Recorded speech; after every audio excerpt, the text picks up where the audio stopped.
Título do mal foi meio desgastante. Vou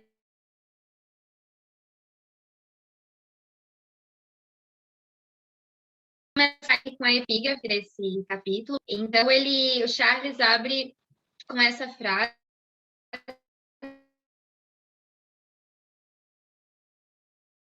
E resume bem, como ele para mim foi até um pouco desgastante.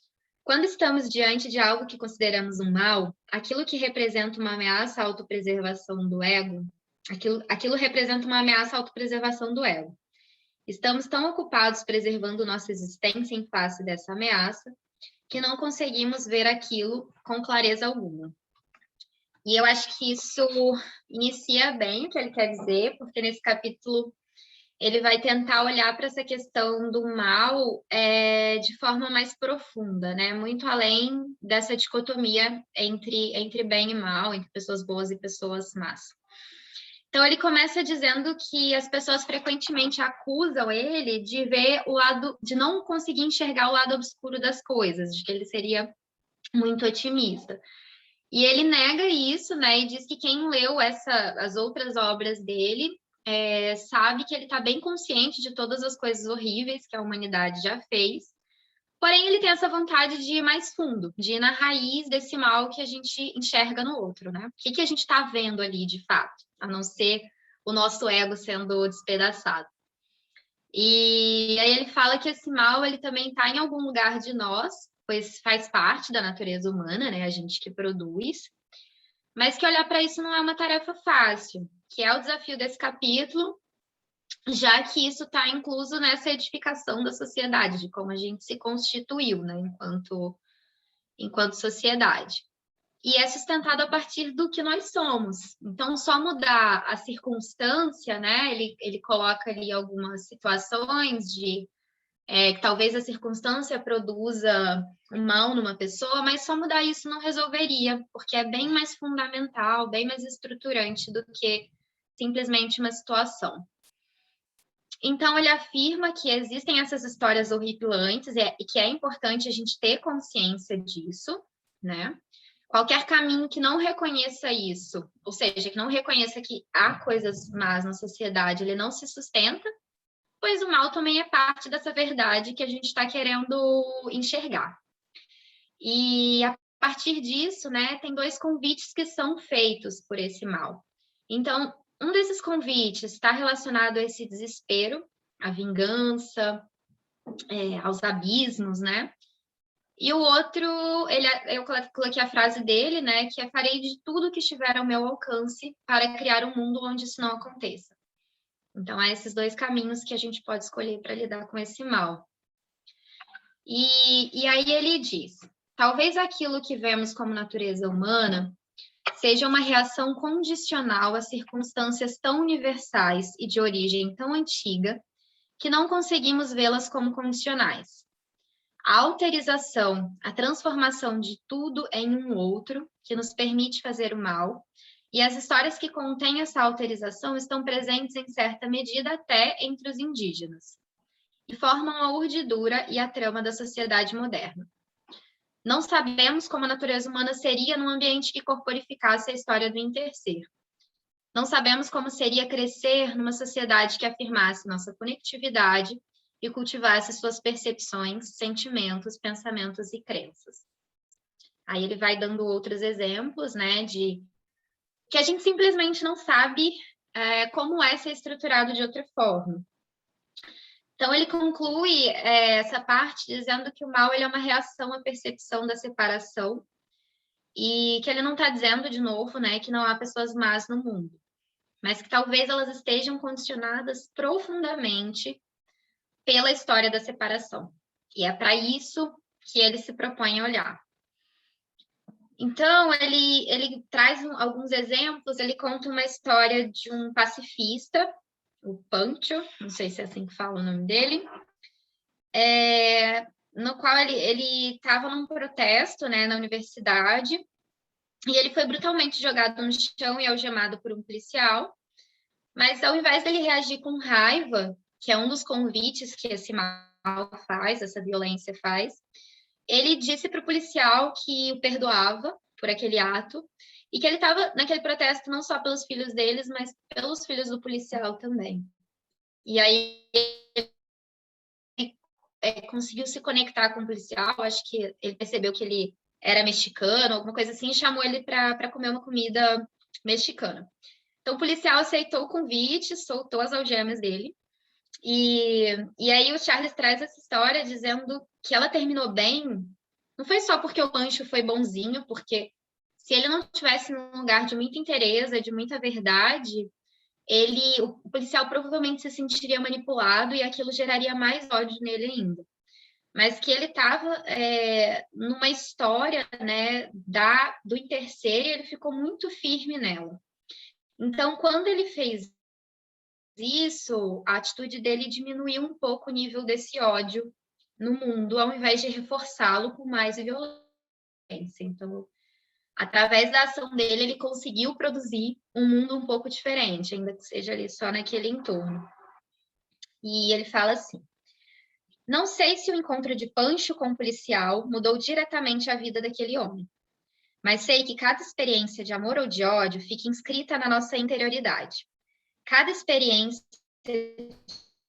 de amor nos leva na direção da história do interser, pois só se encaixa nessa história e desafia a lógica da separação. Deixa eu beber uma aguinha aqui. Então, assim, eu achei bem legal isso, porque o que ele fala? A separação, ela simplesmente não sabe o que fazer com um ato de amor, né? Ela fica, assim, meio perdida, tipo, como assim essa pessoa está sendo gentil comigo, mesmo que eu tenha sido violenta com ela? E isso, por algum momento, abre uma brecha, assim, quebra aquela linha, né, que a gente está acostumado. E daí podem gerar outras possibilidades.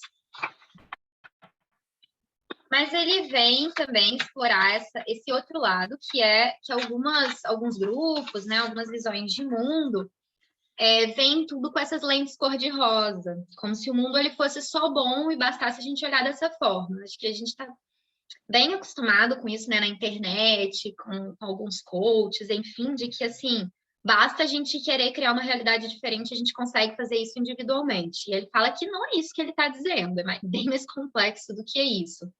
A gente não consegue criar nossa realidade independente de qualquer coisa, não dá para negar o que já está posto, né? Então, ele fala: a perfeição da evolução engloba a imperfeição. Resistir à negatividade é, em si, uma forma de negatividade, na medida em que a forma que a dúvida, o medo e etc. são fatos negativos. Mas eles têm um importante papel, assim como tudo mais. Negar isso, negar nosso medo e nossa dor, seria de fato ignorar o lado escuro. E agir a partir do interser não é negar fato ou experiência alguma que se apresenta a nós. Então, o que é preciso nesse caso, segundo Charles, é abrir mão das nossas interpretações desses acontecimentos. Às vezes elas estão fundamentadas na separação. Então, é isso que ele está propondo, não é negar o fato, mas negar o lugar que a gente coloca o mal, o bem, essas coisas que nos acontecem, né? Essa é a proposta para uma história diferente. Então, ele diz que o ódio, tanto o ódio quanto o mal, eles são coberturas para a ferida da separação, e que, para a gente dar o próximo passo, é preciso tirar essa cobertura e dar finalmente atenção à ferida.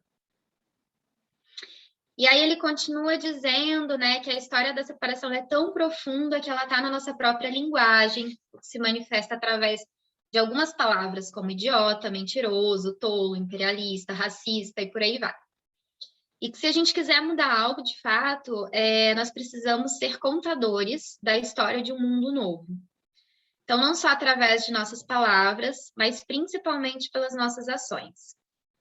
Ou seja, cada ato de generosidade é um convite à generosidade. Cada ato de coragem é um convite à coragem. Cada ato de altruísmo é um convite ao altruísmo. Cada ato de cura é um convite à cura. Tenho certeza que você já sentiu esse convite ao presenciar atos dessa natureza.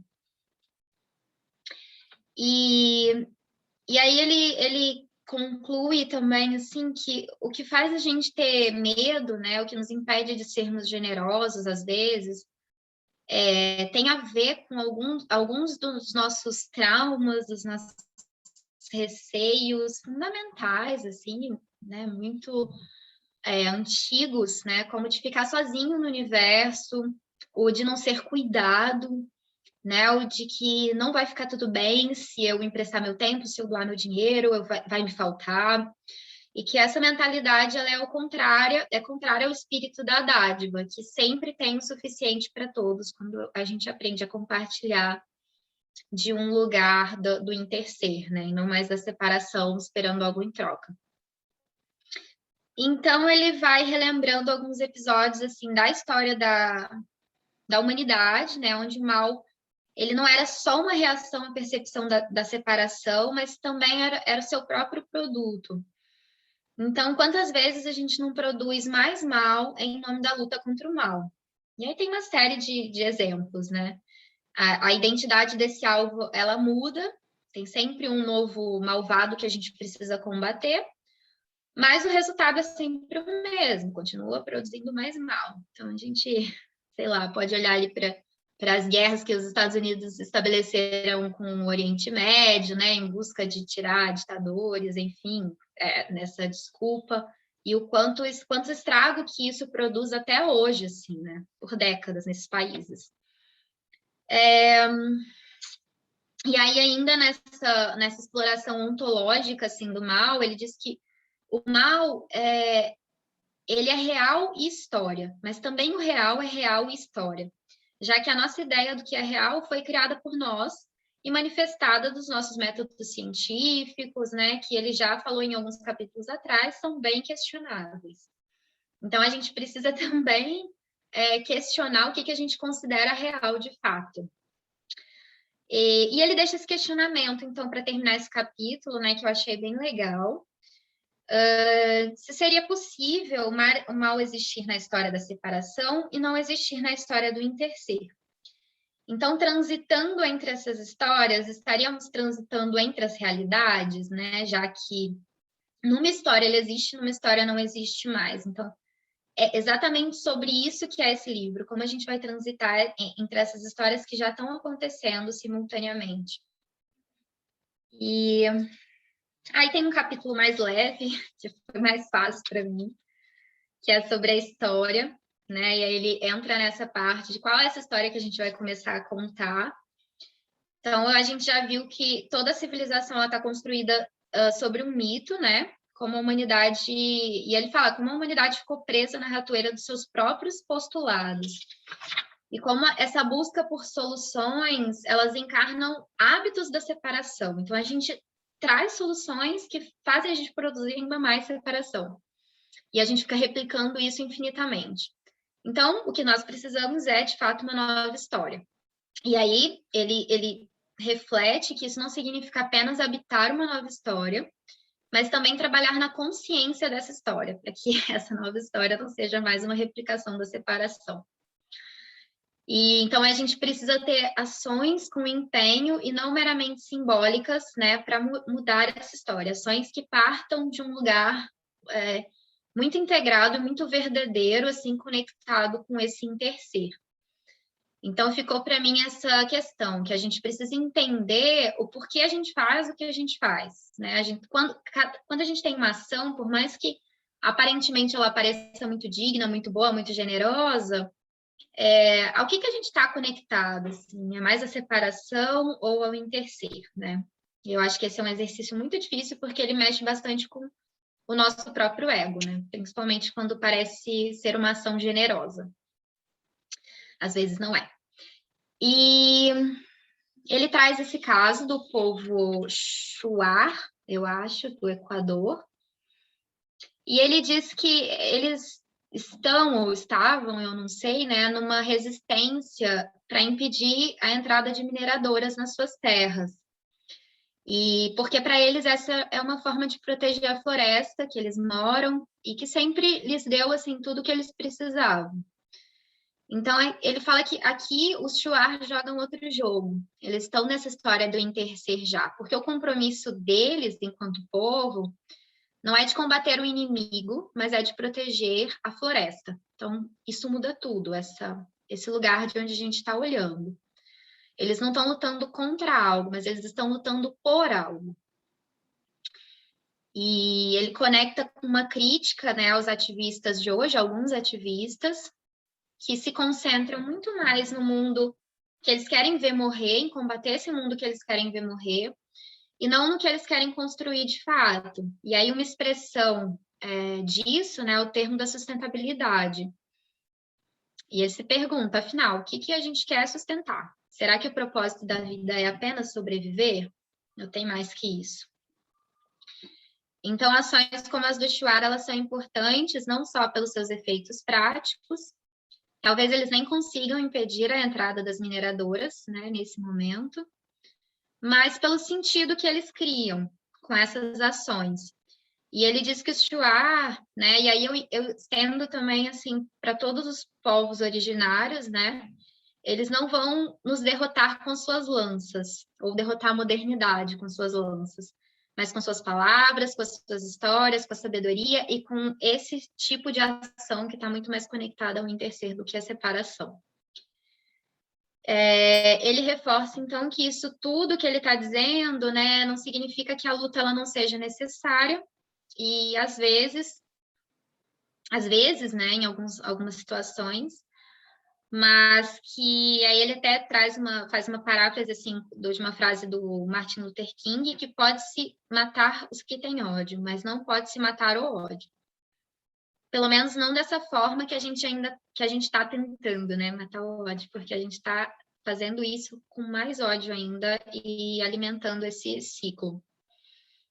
E vou encerrar, então, com uma frase dele, para ficar de reflexão, que ele diz assim: o motivo pelo qual o enfrentamento dos Shuar nos move não é porque eles estão dispostos a matar por sua causa, é porque estão dispostos a morrer por ela. Isto é, servir a algo maior do que a si mesmo, na sua forma mais pura. É isso que devemos emular se queremos criar um mundo mais bonito que os nossos corações sabem ser possível. É também uma forma de transcender o eu separado, pois curvar-se ao serviço é fundir-se com algo maior, algo cujo poder de provocar mudanças vai além da nossa compreensão de causalidade. Então, o inesperado, o improvável e o milagroso pode acontecer.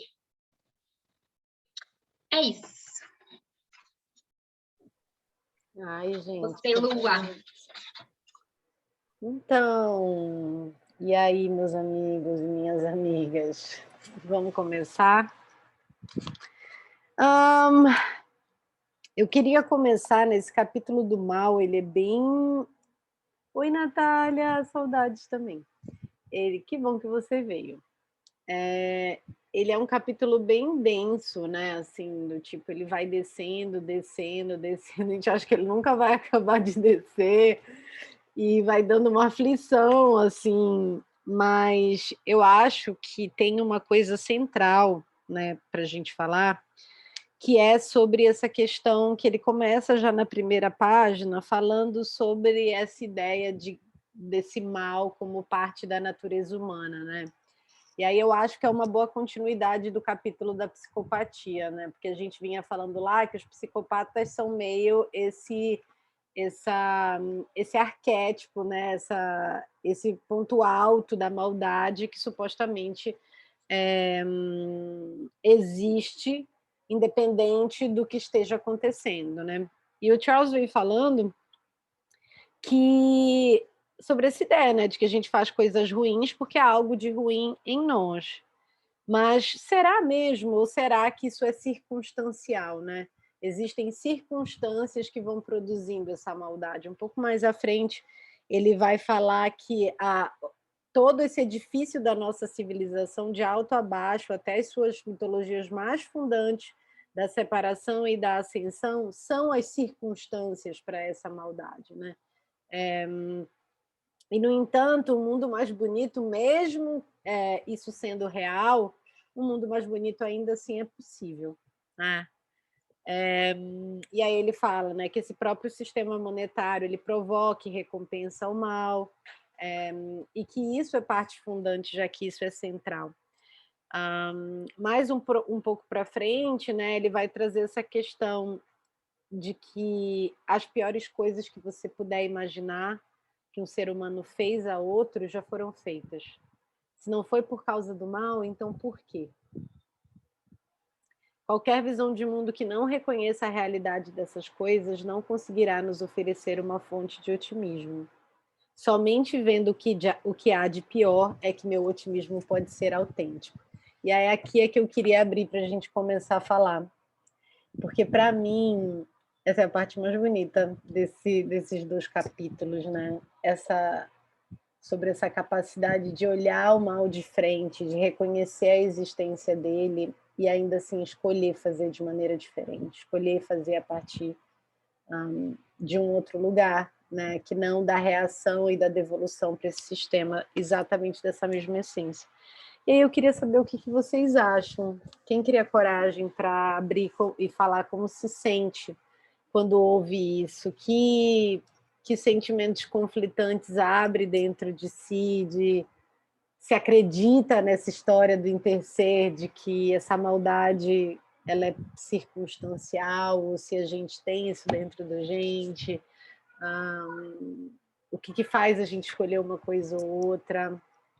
Então, queria ouvi-los. Vocês não estão levantando mãozinha, eu vou ficar em silêncio para ver se alguém puxa.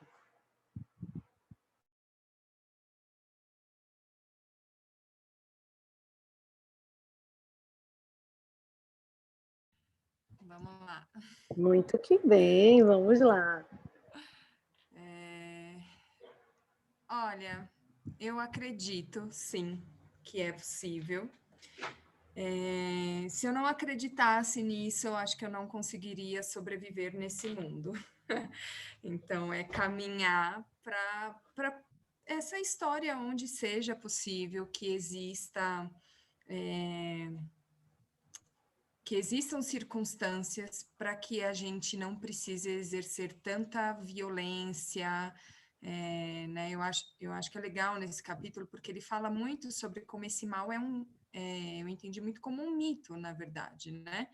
Esse mal, assim, ele não existe, existem as circunstâncias que fazem com que a gente tenha as atitudes, e que ao mesmo tempo tem né, ao mesmo tempo que não existe isso, que essa violência, ela é circunstancial, nós temos dentro de nós esses lados que são mais, às vezes, sombrios, mais impulsivos, que são mais competitivos, e é engraçado, porque é isso, esse capítulo ele fica meio, mas para que caminho que eu vou exatamente, né? Porque ao mesmo tempo que é falar que não existe um mal em si, ao mesmo tempo a gente tem que assumir e acolher essas sombras que estão dentro de nós, né?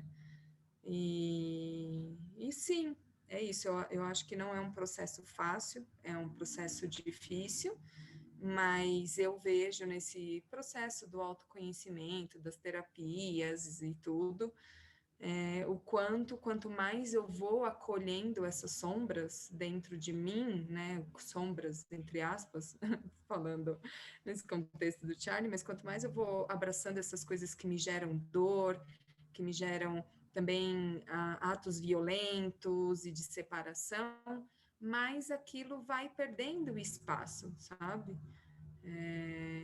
Tem um exemplo bem pessoal agora, mas eu sou muito insegura em relação a relacionamento, né? E toda vez que eu tentava falar que, tipo, não, eu não posso me sentir insegura, eu não posso sentir ciúmes, porque ciúmes é uma coisa ruim, porque não sei o quê, aquilo crescia dentro de mim. E quanto mais eu fui admitindo essa fragilidade, mais aquilo foi assentando, mais eu fui entendendo de onde vinha esse sentimento, de onde que era essa ferida, o que que realmente estava causando tudo isso, né? Então, eu acredito sim. Não acho que seja fácil, mas é o que eu falei no começo. Eu acho que se eu não tiver isso para me apoiar, sabe? Que a gente pode aprender, que a gente pode caminhar para esse mundo, muitas coisas não fariam muito sentido aqui. Então, é realmente uma forma de me apoiar, um caminho, sabe? Para seguir. Lindo, Renata.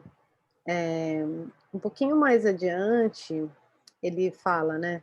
Se você tem olhos para ver e ouvidos para ouvir, com frequência ouvirá histórias horripilantes, né? Tanto quanto as que ele está contando. Você consegue vislumbrar o abismo do desespero que elas oferecem sem cair lá dentro? Você consegue ouvir a provocação ao ódio, à vingança, sem ceder a ela? O convite não está desvinculado do desespero, né? Pelo cálculo da guerra, o mal é mais forte do que o bem, ele não tem freio, usará qualquer meio que se fizer necessário. E voltando de novo a esse ponto, né, que é o ponto de... Me vem muito assim, né, que se eu consigo reconhecer o mal, é porque isso existe dentro de mim. Se eu olho e sei apontar, é porque isso está dentro de mim também, eu reconheço, né? Mas, ao mesmo tempo, o Charles ele vai fazendo um jogo assim de o mal, da maneira como está construído na história da separação, que é uma ferramenta da alterização, é uma ferramenta da separação eu e o outro, uma ferramenta da culpabilização do outro e da isenção e inocência minha, porque eu sou boa e a pessoa é má. É isso que é discutível, né? Não é se o mal existe ou não, é a que este mal, como nós enquadramos, serve dentro dessa mitologia, né? Porque, para mim, não sei para vocês, fica muito claro que o mal, ele, inclusive, como todas as coisas que existem, ele também... Falar isso é meio é uma antítese, é complexo, mas ele também serve a algo, né? E aí, na história da separação, ele está servindo à separação, né? Ele não está servindo, por exemplo, à compaixão, que é uma proposta que ele faz. Eu consigo olhar para aquela pessoa que está sendo mais e sentir compaixão por ela, porque aí esse mal está servindo ao exercício da compaixão, né? Então, o mal está servindo ao exercício de quê dentro desta mitologia? Porque existe, mas qual o papel dele? Georgia?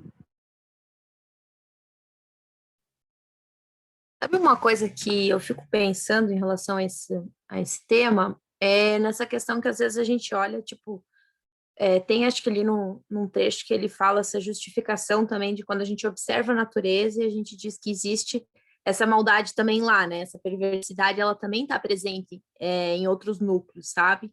E aí isso que você falou, Lua, de perceber que deve existir, né? Talvez dentro da gente, de fato, eu acho que me passa isso também porque, né, fica difícil quando a gente coloca nessa balança do que é bom, do que é mal, porque, né, assim, tem pessoas que não gostam de frio, tem pessoas que não gostam do calor, aí, o calor é perverso para mim porque eu não me dou bem com essa situação, aí por isso que é ruim, né? Aí o frio é ruim porque também não estou me sentindo confortável, então parece que a gente nunca tá também acolhido de alguma forma 100%. Então, a gente está sempre fluindo nessa harmonização para um lado ou para o outro, como um pêndulo, assim, sabe? E aí você procura tipo assim, a natureza não é uma coisa separada, mas se for para justificar a perversidade do que a gente tem, a gente consegue usar ela como exemplo, sabe? Então, eu vou para esse lugar, assim, meio, sei lá, complexo, porque eu acho que não é um lugar fácil de conseguir ler tudo isso que ele está falando e entender que isso também me atravessa, também faz parte desse momento que eu passo, porque eu acho que está errado, entendeu? Eu sei que está errado e é difícil ocupar esse lugar assim de perceber como a gente também faz parte de todo esse núcleo, como tudo isso está vinculado à nossa vida. Mas não sei o que o que dizer, me incomoda. Me incomoda admitir que eu também faço parte disso, sabe? Que eu também, de certa forma, estou ajudando em algum aspecto a essa existência ser malévola, assim, sabe?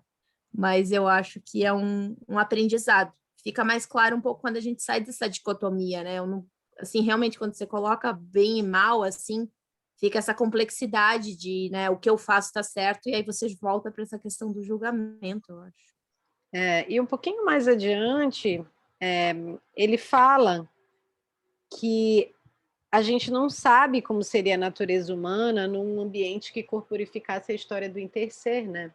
Então, a gente também está domesticado dentro dessa história, que produz esse mal que existe dentro dessa história, e a gente não consegue vislumbrar como seria crescer numa sociedade que afirmasse a nossa conectividade, que cultivasse os sentimentos, pensamentos e crenças do interser, e não os sentimentos, pensamentos e crenças da separação. Que a gente não sabe o que a experiência da vida seria se a gente nunca tivesse aprendido sobre autorrejeição e julgamento, né? E aí ele fala, se todos têm o suficiente, a sociedade vive uma economia de partilha que recompensa a generosidade, então a ganância perde o sentido. E aí ele pode dizer que o mal é uma reação à percepção da separação, né, em algum aspecto. E aí ele diz que não admira que a gente seja tão que nós sejamos tão raivosos, tão violentos, imersos nesse mundo que a gente vive, quem não seria, né? Jorge está com a mão levantada ainda, só esqueceu de baixar. Tá. Fernanda. Eu queria comentar um pouco do que a Renata estava trazendo, assim, que eu acho que é bem por aí, assim. De fato, a gente é fruto dessa história de separação, então a gente tem todas essas feridas junto e todos esses aspectos na gente, e toda essa parte de julgamento e de algumas coisas imorais dentro da gente, assim, né? Mas a gente justamente não acolher isso é perpetuar uma autorrejeição, que ele fala também, né? A gente não perpetuar uma autorrejeição é poder olhar para todos esses aspectos de si e admitir que estão ali, assim. E eu concordo com a Renata trouxe, né? Não é um processo fácil, de fato não é. Mas uma coisa que eu aprendi muito no meu caminho na psicanálise, principalmente, é que pode ser um processo muito prazeroso também. Porque tu não querer olhar para isso e tu dizer, não, mas eu sou uma pessoa ótima, eu não sinto raiva, eu não sinto ciúmes, eu não penso, eu não julgo os outros. Tu tem que fazer enganos dentro do psiquismo o tempo inteiro para fingir que tu não tá vendo aquilo. No momento que tu consegue ver que aquilo tá ali e diminuir uma autorrejeição daquilo e poder olhar, aí justamente tu pode dizer não para aquilo. Tu pode olhar e dizer, pô, tô com vontade de matar fulano, tô com vontade de mandar mensagem xingando a ex dele, mas eu não vou fazer isso. Mas eu tô com vontade, o que que tá acontecendo? E se escutar e se acolher. Isso é não perpetuar uma auto-rejeição, né? Porque é poder olhar para todos os aspectos de si e aí escolher com qual aspecto, com qual narrativa vai seguir, vai fazer sua vida e vai falar para o outro, assim, né? E pode ser muito prazeroso fazer isso, porque a gente libera uma energia absurda, porque a energia que a gente coloca em fingir que não tá vendo, que na psicanálise é a energia do recalque, é horrível. E é muito bom ter de volta pra gente essa energia, para poder escolher o que fazer com ela. É isso. Muito bom. Amo ter uma psicanalista no grupo. Aí ele conta um pouquinho mais adiante sobre a história do Pancho, né, que a Thalissa contou pra gente.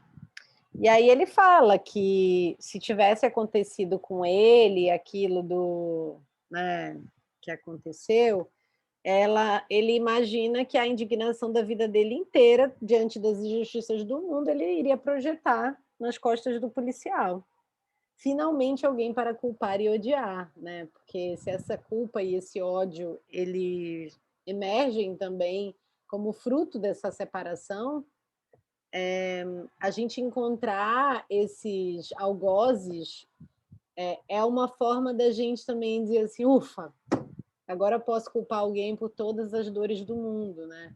E aí é como se fosse esse último nível de autorização, assim. Então, que é o caso do nosso presidente, né? Ele virou o último nível de autorização do Brasil, todos os problemas se resumem a esse ser malévolo.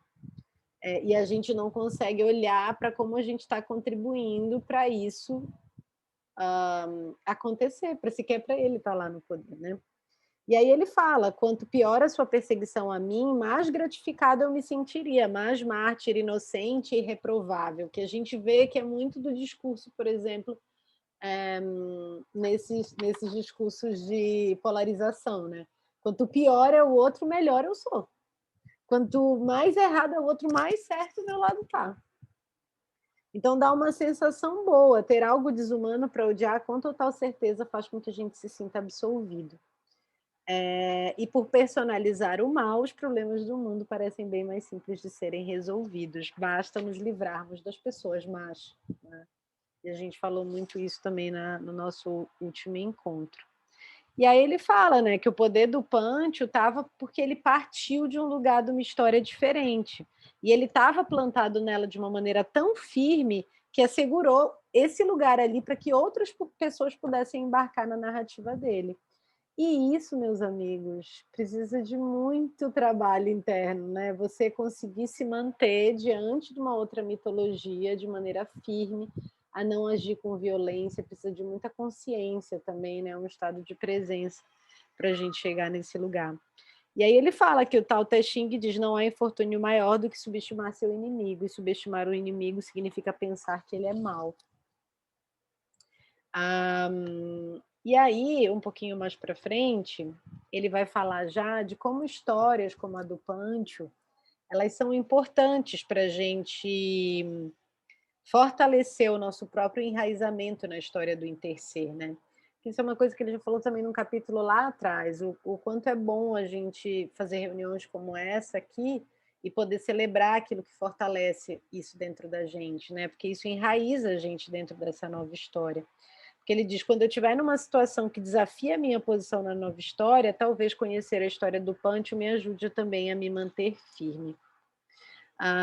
Já que a gente está encampando esse trabalho de mudar a mitologia da nossa cultura, né? E aí, um pouquinho mais para frente, ele vai falar de que a melhor vitória, dizendo Sun Tzu, é quando os perdedores não percebem que perderam, né? E que na nova história, todos os que forem deixados para trás empobrecem o nosso destino. Então, se a gente quer, de fato, incorporar essa nova história, não existe isso de deixar alguém para trás, né? Porque deixar alguém para trás significa deixar todo aquele mundo, toda aquela inteligência, toda aquela afetividade, tudo aquilo que aquela pessoa tem para oferecer, como uma história, um afeto, uma coisa a menos para a gente levar para esse novo mundo, né? E aí ele faz uma sugestão para a gente, como a gente lidar com essa diferença, né? Quando o outro está num lugar que a gente não consegue fazer ele olhar pelo nosso lado, quando ele está nesse lugar do diferente da gente, né? Ele fala assim: vemos cada ser humano como possuidor de uma lente singular para ver o mundo e podemos nos admirar, dizendo: que verdade esse homem conseguiu ver da perspectiva dele, que da minha é invisível. E aí isso destitui a gente dessa posição do certo e do errado, do bom e do mal, né? A gente passa a tentar incorporar a visão do outro à nossa visão de mundo. Que crença que me impede de ver aquilo que o outro está vendo?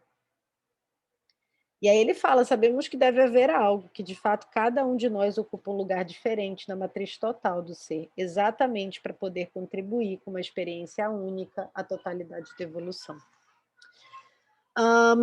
E aí ele fala assim, que creio que esses casos deixem claro que agir a partir do interser não é igual a ser um capacho, ser passivo ou permitir a violência. E aí ele chega nas lentes cor-de-rosa.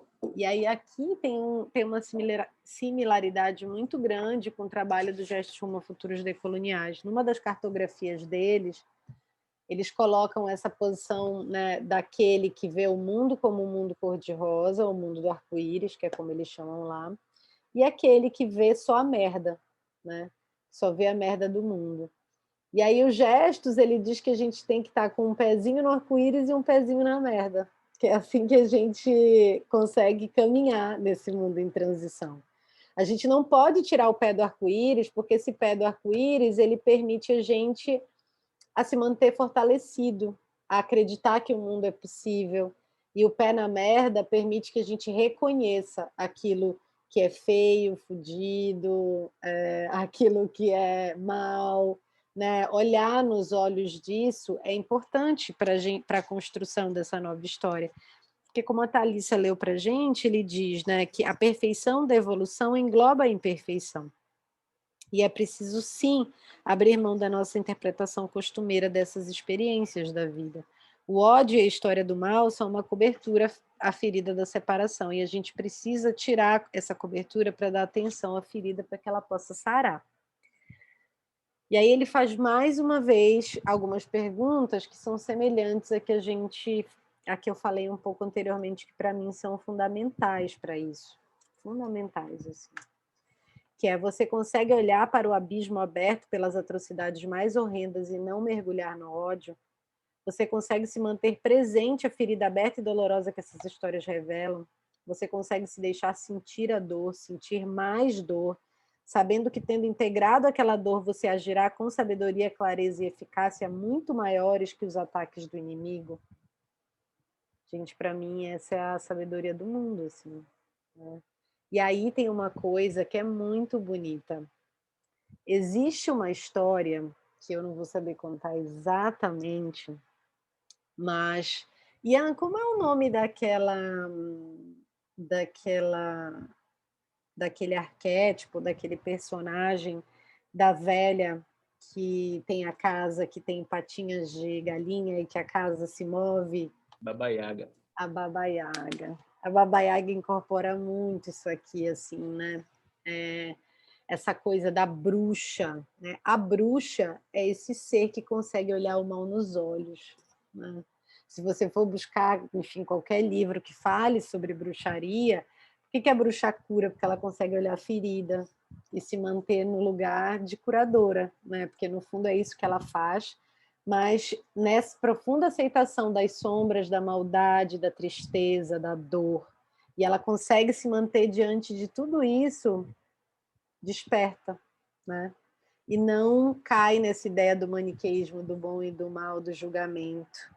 Então não tem essa história de quem eu vou curar, é só os bons, os maus não merecem a cura. Então a bruxa, ela é essa pessoa que olha para o abismo e não mergulha no ódio, né? E ela é interpretada como, né, durante toda a história, como um personagem mau, por não fazer esse julgamento entre bem e mal. E aí ele fala que ele estava prestes a dizer que para agir a partir do interesse é preciso coragem. E aí ele diz assim, não, aí eu estaria na história da separação. Ele diz assim que, na verdade, o que acontece é que a história do interser gera coragem na gente. A gente não precisa de coragem para entrar nela. É exatamente o contrário. A gente estar em contato faz nascer, brotar uma coragem em nós, né? E aí ele diz assim: raras vezes temos a imaginação, a coragem ou a habilidade para agir a partir da compreensão emocional da humanidade do agressor, do ingrato, do tolo. O fato de existirem palavras como ingrato, tolo, idiota, mentiroso, apologista, imperialista e assim por diante já é um convite à crença disposicionista de que essas pessoas são essas coisas. A separação está embutida na nossa própria linguagem, isso faz com que a gente perceba a profundidade da revolução que a gente está empreendendo, né? É possível ver quão profundamente o nosso contexto nos condiciona a enxergar o mal como fato do mundo? E aí eu vou concluir aqui mais essa fala extensa para a gente trazer vocês para a conversa. Ele dizendo que mesmo que o leitor ainda pense que existe uma descontinuidade que separa os seres humanos comuns com defeitos das pessoas más, ficou claro que com frequência classificamos aqueles como estas. Isso é muito importante, pois embora o mal possa ser superado, apenas uma força superior a ele, tudo mais pode ser modificado pela mudança da situação, da totalidade das circunstâncias. Em boa parte, essas circunstâncias consistem em camadas e mais camadas de histórias sobrepostas, chegando até o fundo da nossa história do interser. E aí queria saber como vocês se sentem, principalmente diante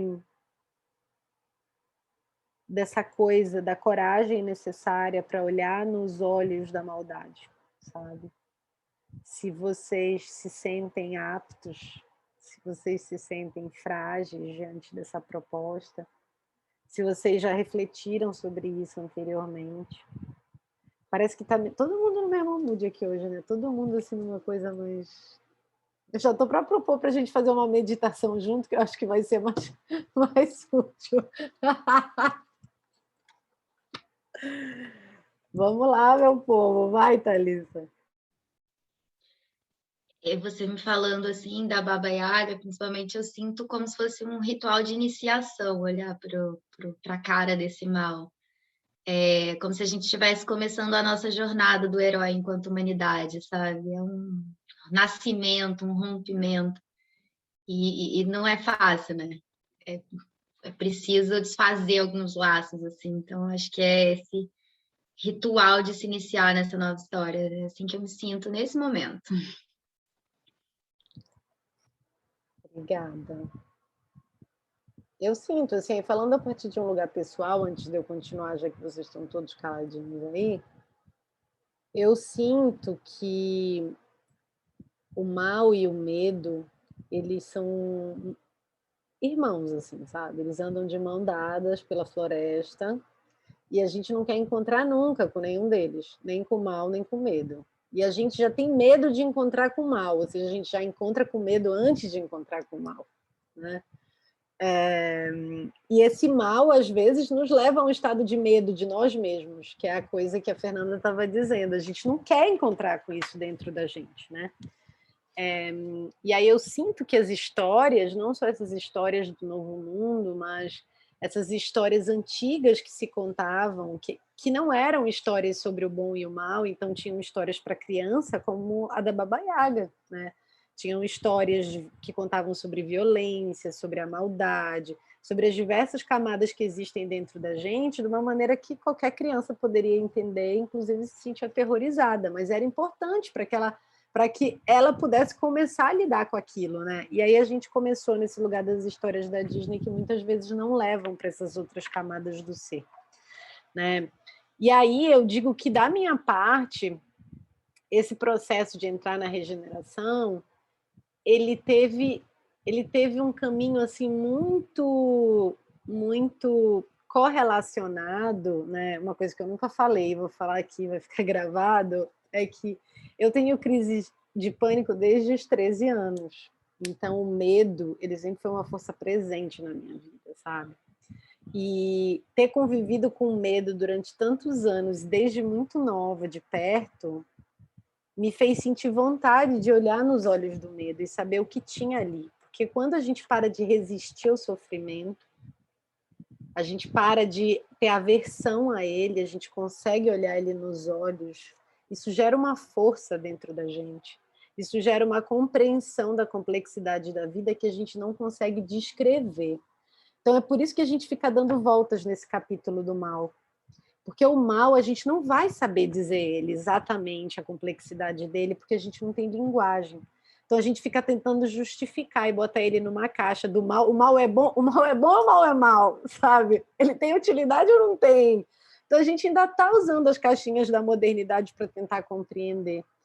E aí por isso que eu resolvi trazer esse depoimento pessoal, assim, né, vocês não me conhecem no dia a dia, mas o Ian que está aqui é meu ex-marido, né? Vocês também não sabem, mas acho que ele pode concordar que isso gera uma força em mim que é diferente de uma pessoa que não teve essa experiência, sabe? Porque eu não tenho medo de falar as coisas, porque eu sei o que é o medo. Né? O Osho diz que o medo ele tem 10 centímetros, ele é muito superficial. Só que são 10 centímetros que são capazes de afogar a gente, porque a gente não tem coragem de entrar nesses 10 centímetros, que é uma coisa que, se a gente entrar, a gente é capaz de ver que só tem 10 centímetros. Né? Então, tem um lugar de quando a gente atravessa esse medo, que ele permite com que a gente seja muito mais gigante do que a gente era. Então, durante muito tempo, eu vi isso na minha vida como um problema. Só que quando eu comecei a olhar como um superpoder, a gente começa a reverenciar a vida e a entender, por exemplo, que não é uma doença, né? Que é uma manifestação da minha vida. É como aconteceu comigo. Eu não tenho uma escolha, sabe? eu posso tomar um medicamento para que as crises sejam mais suaves, a minha ela, enfim, foi psicanalista há muito tempo, mas depois mudou da vertente do Freud. Ela diz assim: Luana, é uma bolsinha que tu vai andar com ela para cima e para baixo a vida inteira. Às vezes a bolsinha some, às vezes a bolsinha aparece, às vezes a bolsinha está grande, às vezes a bolsinha está pequena. Mas ela está lá, então é um processo de integração mesmo da vida, né? E aí por isso que eu gosto da história, por exemplo, da Baba Yaga, que ela te estremece, mas ela te bota assim, égua, alguém consegue ser capaz de olhar o mal nos olhos, sabe? O medo nos olhos. Isso gera uma força que não tem igual, assim. Então vamos lá.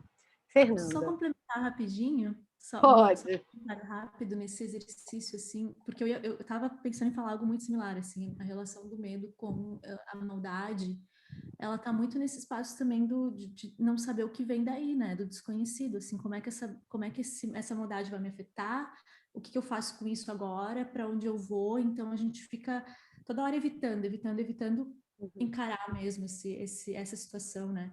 E isso que tu falou, Lu, é muito bonito, porque a partir do momento que a gente encara, já deixa de ser algo desconhecido, então a gente aceita, não aceita no sentido de aceitar a maldade, mas aceitar que ela existe, ela tá ali, tá posta, e aí fica muito mais simples, me parece, a gente saber lidar com ela e não reproduzir ela, né? É quase que como a mesma... a mesma relação que a Thalissa trouxe e que mais alguém trouxe do autoconhecimento também, né? Então, a importância de olhar mesmo e de encarar essa maldade, por mais medo que ela nos traga, e traz, porque é assustador, né? É o que eu estava falando, né? Assim, a que serve, né? Porque a serventia da coisa, ela também depende de quem está usando a ferramenta, né? Então, por exemplo, no meu caso, servia a quê eu usar o pânico como algo que eu ia passar minha vida inteira repelindo, né? Na verdade, ele é um convite. Ele é um convite a dizer, eu estou aqui. E aí? A gente vai ficar aqui brigando a vida inteira? Ou a gente vai bater um papo? Entendeu? Então, é o mesmo caminho, é a mesma questão da maldade. Ele está presente. Ignorar ela não vai fazer ela desaparecer. Só vai fazer a gente não se desenvolver para lidar com ela, conversar com ela, saber como estar presente na presença dele, né? Fernanda. Obrigada pelas palavras de vocês. Fiquei bem tocada, assim. Eu ia falar algumas coisas e acho que vocês nomearam coisas que eu estava pensando em falar e estava pensando, como é que eu vou botar isso em palavras, assim. Mas eu acho que, para mim, um processo que foi muito importante para eu olhar para o mundo com um pouco menos de dor foi a espiritualidade, assim. E a espiritualidade no sentido de realmente entrar em contato com essa interconexão da vida, que eu sinto que, acho que essas palavras que tu usou, Lua, definem muito a minha experiência, assim.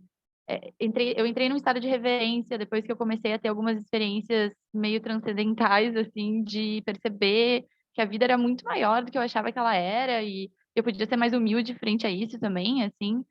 E entrar em contato com essa reverência profunda, profunda, assim, em relação à vida e ao universo, me fez parar de ter tanta resistência em relação ao mal que eu enxergava e à escuridão que eu enxergava, e quase que me coloca num lugar, assim, bem isso que tu falou, assim, de integrar isso como uma complexidade da vida que eu não tenho que lutar contra, assim, e que meio que tenho o direito de se expressar da maneira que consegue se expressar, assim. Eu acho que é um pouco onipotente a gente dizer que o planeta Terra não poderia estar como ele está. Tipo, ele tá, sabe? E a humanidade é um pouco estranho dizer isso, mas assim, é um pouco o que eu sinto, assim, depois que eu tive outras experiências, assim, de que tem o direito de se expressar da forma como consegue se expressar nesse momento, e que não é lutar contra isso, mas é justamente curar isso, integrar isso, olhar para isso de frente, e não com tanta dor de, meu Deus, não podia ser assim. Mas sim como, tipo, a gente não entende por que que é assim, não tem resposta por que que é assim, e tem o direito de se expressar da maneira como esse planeta conseguiu se expressar até agora, como essa espécie conseguiu se expressar até agora. Então não é porque lutar contra é a gente empurrar para a sombra de novo, né? O Jung falava, né? O que tu resiste persiste, o que tu empurra para a sombra retorna. não é lutar contra isso, é olhar para isso de frente, integrar isso com humildade de que a gente não entende por que é assim, mas que a gente pode também abrir espaço para que se expresse de outras formas, assim, não lutando contra, mas abrindo espaço para que a humanidade e o planeta encontrem outras formas de se expressar e de viver, assim, né? E é muito mais tranquilo não resistir a isso, assim, poder ter mais paciência, sabe?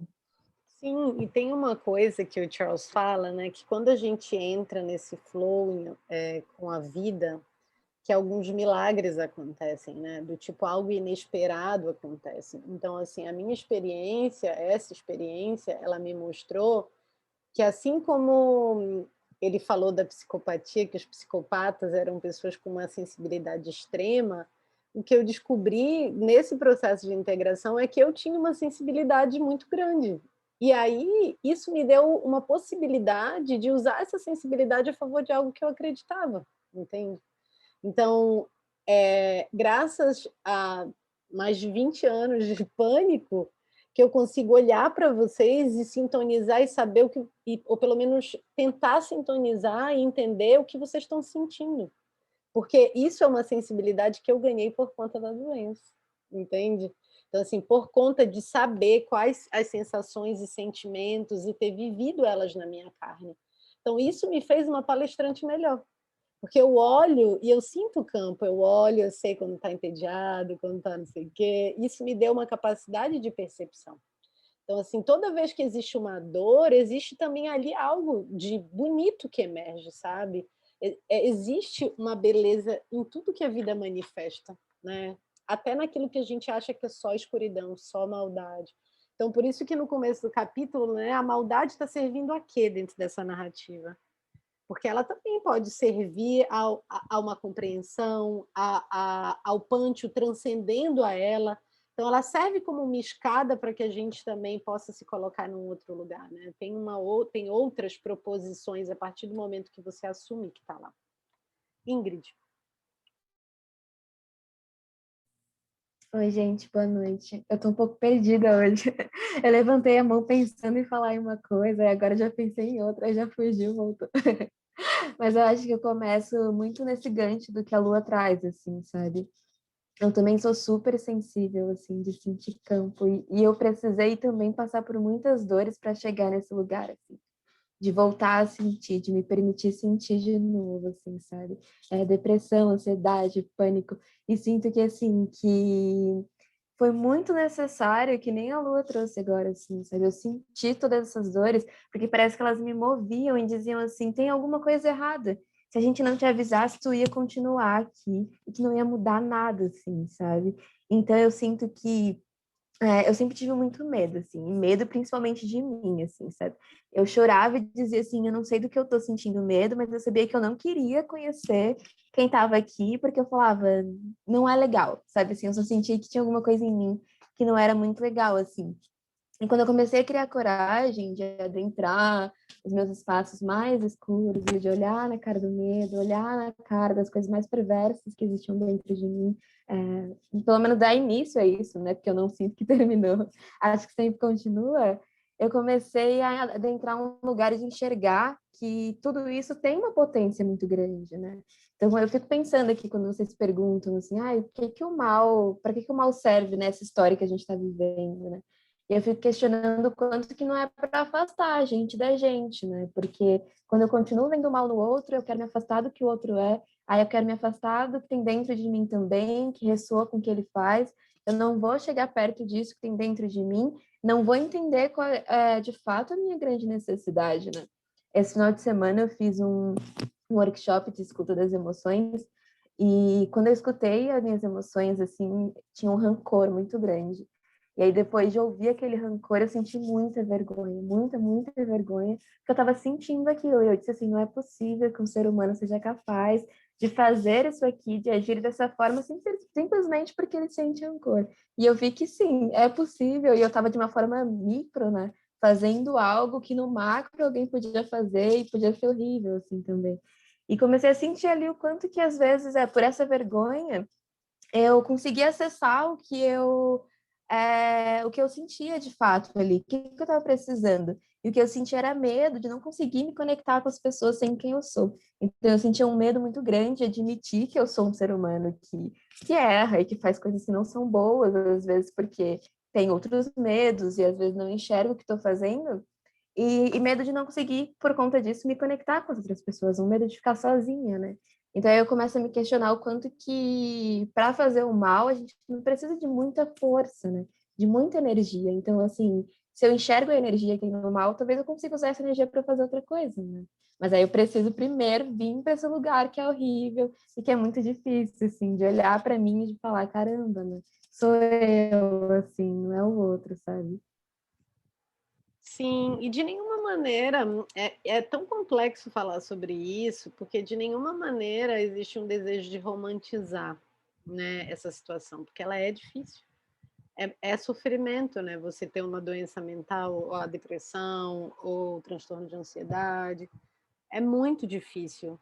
Só que é difícil e não é só isso. É esse que é o grande ponto para mim, entende? Porque a gente só ouve a parte do é muito difícil. Mas e as outras camadas? Já que tudo é complexidade na vida, existem outras camadas com as quais a gente pode lidar, né? E aí, só antes de passar a palavra para o Gênede, tem um pedacinho aqui do Charles Cadet, que ele fala sobre isso que a gente está falando, que ele diz assim, a ideia de que o mal é parte de uma dança alquímica mais ampla complica muito a narrativa atual, né? Que vai dizer para a gente lutar do lado do bem para derrotar o mal. Então, dizer que existe uma dança entre esse bem e o mal, entre o medo e a coragem, entre o bonito e o feio, isso complica muito essa ideia que esse mundo quer de dividir, de encaixotar as coisas, né? E é por isso que essa narrativa ela não é alimentada dentro da narrativa da separação. Por isso que é muito mais fácil a gente sustentar essa ideia. E aí, até que ponto nós estamos sustentando nas nossas atitudes cotidianas, por exemplo, nos nossos relacionamentos, quando a gente... Uma coisa bem simples, quando a gente briga com o outro, sabe? O quanto a gente tem a capacidade de sustentar a narrativa do interser, de não pegar e julgar o outro, não, porque tu é o errado e eu sou o certo. Tu é o ruim e eu sou o bom. Eu sou a vítima e tu é o algoz, né? A gente está fazendo isso do universo micro até o macro, né? Então a gente sustenta isso nos nossos hábitos de existência cotidianos. Vai, Gênede.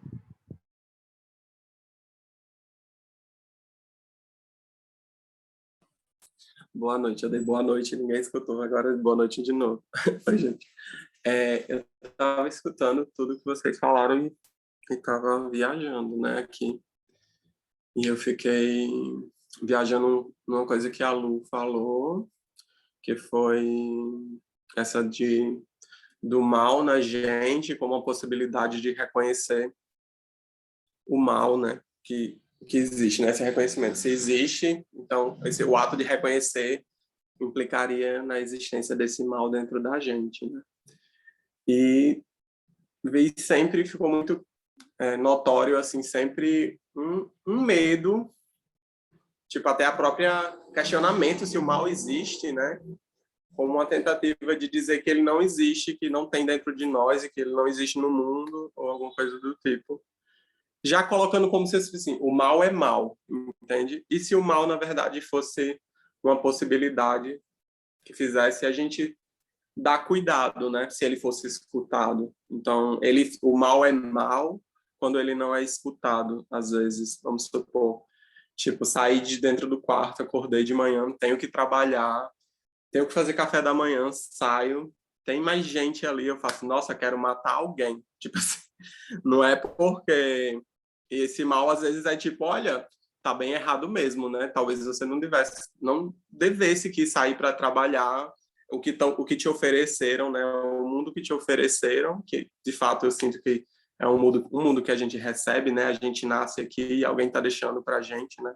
Então o mundo que você recebeu não está muito compatível com o que você gostaria, né? O que você sente, tudo que você tem dentro de você que ia se conectar com tudo isso. Você não está conseguindo. Então, às vezes é um aviso mesmo, assim, olha, volta para o quarto. Tipo assim, e às vezes de se rebelar mesmo, né? Do tipo, não vou para o trabalho hoje. Aí, enfim, aí a gente já, vou me fuder, né? Se eu não for para o trabalho.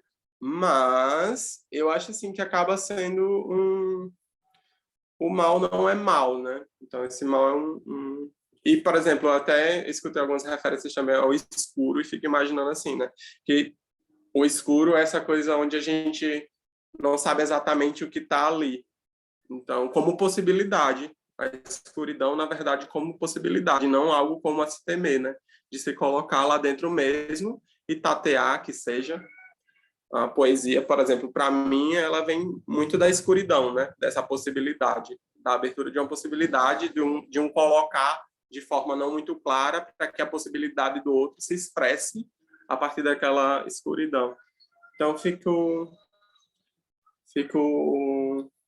num espírito de aceitar essa maldade, assim, e de tipo, olha, então, a maldade é um sentimento nosso e ele não é mal por natureza, mas não escutá-lo, né, talvez seja, porque escutá-lo implicaria em muitas mudanças, e muitas mudanças implicaria que a gente, por exemplo, não fosse para o trabalho. Então, e agora, né? Então, é isso, gente. Muito bom, Gênede. Adorei pensar junto contigo. Eu adoro gente que faz que nem o Gênede. É a pessoa que ela vai construindo o pensamento enquanto ela está falando. Ela permite a gente construir junto com ela. Eu acho lindo, de verdade. Porque às vezes a gente quer elaborar antes de falar. E aí a gente não abre espaço para construir mais coisas enquanto a gente está pensando. Então, de verdade, Gênede, muito bom. Natália Lopes, você de volta a este círculo. Oi, gente, boa noite. Esse negócio, quando a gente fala assim que tá com vontade de matar alguém, teve uma vez que numa reunião uma pessoa virou e falou assim, ai, essa pessoa tem vontade de gastar meu réu primário com ela. Eu adorei isso. Tipo, né, tirou ali um sarro da situação, em vez de falar que queria matar. Porque isso acontece direto. Eu adotei pra vida. Enfim, mas pegando um pouco o gancho também no que a Lua falou e que o Gênede complementou, assim, e aí, trazendo a questão pessoal também, eu tenho transtorno de ansiedade. Eu sempre fui meio atazanada, meio agitada e tal, e aí em 2018 aconteceu enfim, trabalho, estudo, tudo ao mesmo tempo, e aí teve um momento que eu tipo, saí da faculdade, 11 horas da noite, depois de uma aula, eu sentei num banco, eu comecei a chorar, e era um choro compulsivo, que eu não estava fazendo força para chorar e não estava fazendo força para parar de chorar, simplesmente estava chorando, simplesmente estava vindo, e eu acho que tem muito disso, do medo e da ansiedade, de tudo que é muito psicológico e que a gente não vai dando atenção. A natureza do nosso corpo chega uma hora que sabe, tipo, desliga o disjuntor para dar minha filha, preste atenção nesse negócio. E aí, quando eu fiquei muito em choque, e aí eu falei assim, não, beleza, eu tenho que ir para terapia, eu preciso de ajuda, eu não estou conseguindo lidar com isso sozinha. E aí, quando a psicóloga falou, o primeiro choque foi, olha, você não vai se curar da ansiedade, tá? Você é uma pessoa ansiosa. A gente tem que trabalhar aqui entender o que da ansiedade te paralisa e te leva para o buraco e você fica mal e como é que você vai conseguir lidar para você tirar proveito disso, né? Que sei lá, né, numa ansiedade ali de conseguir um movimento de ação para coisas positivas. Então, assim, é aprender a lidar com isso. E aí eu comecei a entender de que a gente, às vezes a gente acha que não tem poder de escolha, porque é muito difícil e são muitos hormônios e muitos fatores externos, internos, e tudo ao mesmo tempo aqui e agora. Mas falando nesse exercício da terapia que a gente vai repetindo e vai falando, a gente vai treinando também o nosso cérebro ou destreinando o nosso cérebro. Eu acho que até destreinar, porque a minha psicóloga sempre falou assim, cara, começa a usar ainda. Você usa muito, tipo, não consigo, não vou conseguir. Fala, ainda não consigo, ainda não consegui, porque você fica repetindo coisas negativas para o seu cérebro vai acostumando, ele está ali processando essa informação e está guardando. Então, quando a gente fica dando atenção para o medo, falando que a gente está com medo, ou né, pegando pesado com umas coisas, ou escolhendo né, o lado da maldade e tudo mais, o cérebro fica ali num HDzinho ali e ele vai acessar essas informações mais rápido do que dar um shutdown, reiniciar a parada e começar a pensar um pouco diferente. Eu acho que esse exercício da fala, de uma autoescuta e da gente também escutar o outro, sei lá, para mim é uma coisa que... E assim, quando fala assim, terapia, para mim esse clube do livro é total uma terapia, sabe? Então tem a terapia com o psicólogo, tem a terapia aqui com vocês, porque a gente não vai erradicar os pensamentos ruins que estão dentro da gente, mas a gente tem essa capacidade de escolher e é preciso ter essa consciência de... E aí, puxando essa história do entercer, a gente tendo essa consciência, eu acho que a gente também estimula a diariamente a gente fazer aquele exercíciozinho que para mim é um dos exercícios mais difíceis, mas mais preciosos, que é a gente se colocar no lugar do outro. A gente tem a nossa individualidade, é importante a gente ter nossas individualidades, mas somos coletivos também, né? Então eu acho que é importante quando vem às vezes aquele sentimento barra pesada e a gente quer agir na raiva e tal, quando a gente toma consciência de que existe tudo isso dentro da gente, a gente às vezes para e não, peraí, mas se eu tivesse no lugar dessa pessoa, eu ia gostar de eu agir dessa forma. Vai ter vezes que a gente não vai conseguir controlar e tudo bem, ninguém é perfeito, mas muitas das vezes fazer esse exercício traz até uma calma de que a gente não precisa agir naquela impulsividade da raiva, sabe? De que aquilo vai ser muito, muito mais danoso para o outro e para a gente, porque a gente vai depois sentir uma merda. Porque uma hora o remorso bate, sabe? Uma hora a consciência bate e sei lá. Porque essa automatização também do dia a dia da gente, desse mundo doido, a gente vai se fazendo, não para pensar, não para sentir. Então, eu acho que falar, a gente vai escutando o outro, vai se permitindo sentir, de acalmar um pouquinho também o coração e baixar um pouco assim essa energia pesada que às vezes vem, porque vem. Sim, eu acho que uma coisa também importante é que quando a gente vai integrando ao invés de rejeitando, né, ao invés de estar na aversão, uma mágica que vai acontecendo é que a gente, por começar a ver a complexidade dentro da gente, a gente começa a ver a complexidade no mundo. É inevitável, né? Em geral, assim, o que eu observando as pessoas que me cercam, é que aquelas pessoas que são extremamente simplistas são aquelas que também ainda não olharam, sabe, para as suas próprias complexidades, assim. Então, tem um presente nesse lugar, por exemplo. Eu vejo, assim, que essa coisa da terapia, ela é muito bonita, porque ao passo que a gente vai descobrindo as nossas complexidades, a gente começa a abrir espaço para receber a complexidade do outro, para aceitar que a vida é bem mais complexa do que ela é. Então, é parte desse processo, né, de integração, de também se integrar à coletividade a partir de uma outra possibilidade, né? O Charles, já vou te passar a palavra, Gabi. O Charles, ele fala aqui, né, que é significativo que o rótulo mal seja em si uma forma profunda de transformar tudo em outro.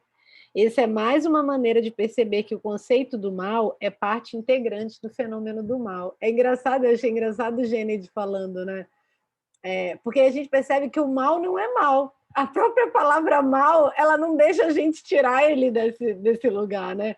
Porque a gente já tem no nosso HD assim, o que é mal. Então ele está preso ali. A gente não consegue nem dizer o que é isso sem já julgar, né? Sem dar uma outra visão sobre. Gabi.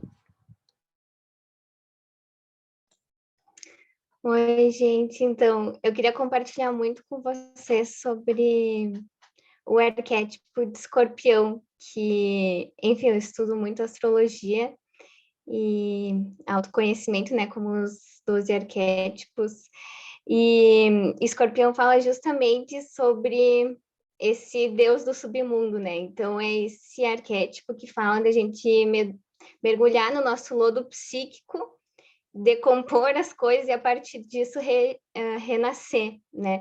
Então, o Escorpião também é muito relacionado à cura, justamente por ter esse exercício de tu mergulhar e ele é ligado também à dor e ao sofrimento, porque esse mergulho ele é dolorido, né? Então ele parte de um sentimento de dor, de tu ter que olhar para esse lodo, para o que dói, para essa escuridão, né? Então para esse submundo, para esse subterrâneo. E ele é um signo de água, então ele fala muito sobre o campo psíquico e emocional, né? Então, esse mergulho nas profundezas da nossa dor acaba fazendo com que a gente tenha que olhar para dentro, para ter uma transformação. E, a partir disso, renascer, né? Curado. Então, achei que é muito legal isso que conecta muito com o que a gente falou hoje. E também outra coisa que a gente estava falando sobre a escuridão, né? E isso também se conecta muito na astrologia, a gente usa a lua para esse arquétipo mais da escuridão, que representa o nosso emocional. Então, esse campo psíquico subjetivo que a gente não consegue entender. Então, quando a gente está no escuro, a gente não tem essa clareza do sol, né, do dia, porque as formas não são visíveis, a gente precisa ir experimentando. Então, tem todo esse negócio do mistério e dessa segurança assim que a gente tenta ter na escuridão e não acha nesse lado luz que representa muito racional. E eu acho que o mal, bem como a Lua falou agora, assim, já está enraizado na palavra, né? Então, quanto também essa história da separação busca para a gente ter as coisas nessa luz, né? Ver as coisas de uma maneira tão racional, ter tanta clareza que a gente acaba esquecendo de mergulhar nessa escuridão, ativar a nossa intuição, esse campo subjetivo e de lá, então fazer esse processo, né, de olhar debaixo do tapete, olhar para esse arquétipo da morte, de renascimento, né, então de não saber o que vai acontecer, desse desconhecido. Então acho que é bastante sobre isso também, né, a história da separação já está com esse lado negado, esse lado da sensibilidade, né, da intuição, do não saber as coisas de um jeito racional. Então, por isso que tem um esforço maior para a gente se entregar para esse mal e olhar para dentro. Então, esse sofrimento acaba sendo renegado, né, na sociedade também, acaba sendo um tabu esse arquétipo da morte, né? Então, já é algo que a gente precisa resgatar, né? Então, faz parte da separação a gente vê o mal assim, mas o quanto é necessário, então, a gente resgatar esse lado mais subjetivo e intuitivo que representa, a Lua também representa muito esse lado feminino, né, desse mistério. Então, acho que eu queria compartilhar isso. Sim. E eu acho também que quando a gente resgata o mal desse lugar onde a gente colocou com a história da separação, a gente resgata as pessoas que a gente colocou nesse lugar de malvadas. E isso é parte da história do Interser. A gente não integra só as nossas partes, a gente integra as nossas partes enquanto humanidade, que a gente botou atrás das grades, que a gente botou nos manicômios, que a gente botou... Então, tudo aquilo que a gente não quis ver, que a gente materializou nesses seres, é uma oportunidade também de integrar. E aí não vou nem entrar no lugar espiritual, porque aí entra uma outra coisa bem mais complexa. A gente está falando só da materialidade. Vamos lá, Mayara. Oi, gente, boa noite. Vocês me escutam?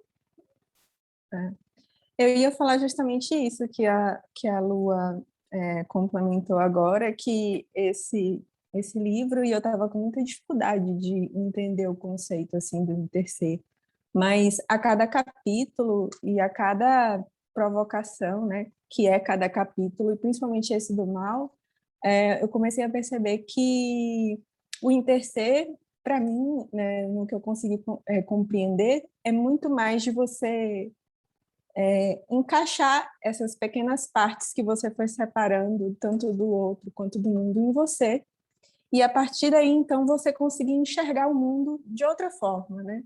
Esse mundo mais bonito que nossos corações sabem ser possível. É isso, gente. Obrigada, Mayara. Com a fala dela, a gente vai quase terminar. Eu vou terminar com um último pedacinho da fala do Charles, né, no capítulo da história. em que ele fala: quanto mais firmes estivermos em uma história do ser, mais ampla a história do interser, mais poderosos nos tornaremos para desmontar a velha história da separação. Creio que as questões de violência e não violência, ética e princípios, certo e errado, nos levam a um labirinto conceitual. Veja, o sol está mais perto ao meio-dia. Não, está mais perto na aurora.